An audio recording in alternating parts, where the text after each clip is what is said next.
Il TG del quotidiano La Nazione Siciliana, notizie della Sicilia in 3 minuti. Schifani e La Galla, i risultati migliori nei rispettivi ruoli. I sondaggi danno ragione al centrodestra siciliano e ai suoi uomini eletti nelle istituzioni. Eccellenti i risultati di Renato Schifani, presidente della regione, e di Roberto La Galla, sindaco di Palermo, nella classifica Governance Poll del Sole 24 Ore e di Noto Sondaggi. Renato Schifani con un incremento dell'8,9% sulle scorse elezioni è, con il 51%, il governatore che più di tutti in Italia ha incrementato il gradimento rispetto al risultato elettorale. A sua volta La Galla con un più 4,8% è, con il 54%, il sindaco che più di tutti ha incrementato il proprio gradimento tra quelli eletti lo scorso anno. La mafia c'è ancora ed ha consenso, ma adesso va in galera. Il boss del mandamento Resuttana a Palermo, appena uscito dal carcere 3 anni fa, aveva immediatamente ripreso la sua attività e si era circondato, oltre che dalle tradizionali presenze mafiose, anche da professionisti più o meno insospettabili che costituiscono la zona grigia al servizio della mafia.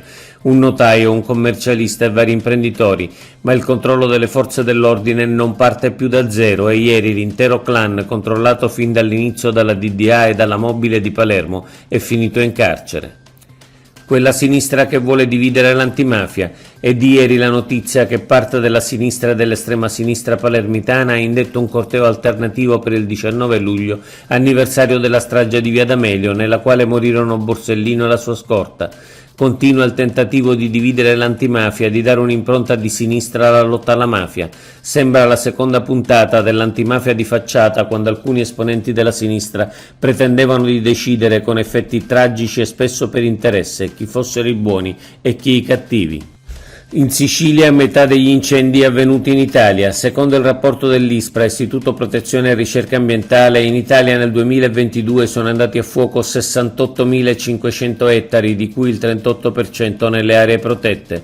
Un dato in diminuzione del 40% sul 2021, ma ancora molto alto. Più del 50% del territorio incendiato, ben 35.000 ettari, si trova in Sicilia.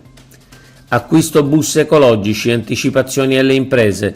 Lo scorso gennaio la Regione stanziò 45 milioni per l'acquisto di 211 autobus ecologici da parte di 33 aziende di trasporto pubblico, ma il Ministero delle Infrastrutture chiede la rendicontazione della spesa entro dicembre 2023. Obiettivo impossibile, dato che le ditte produttrici non sono in grado di consegnare i bus prima di 1 anno e mezzo dall'ordine.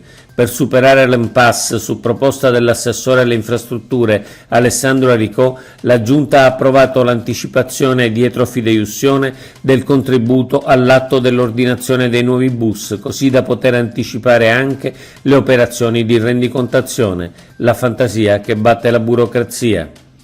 Incrementati i contributi per piccole e medie imprese. Su proposta del presidente Schifani, la Giunta ha deciso l'incremento per 2,5 milioni di euro del Fondo per il sostegno alle competitività delle imprese attraverso la rimodulazione delle risorse previste per la programmazione, in particolare per favorire l'export e la partecipazione delle imprese siciliane alle fiere internazionali.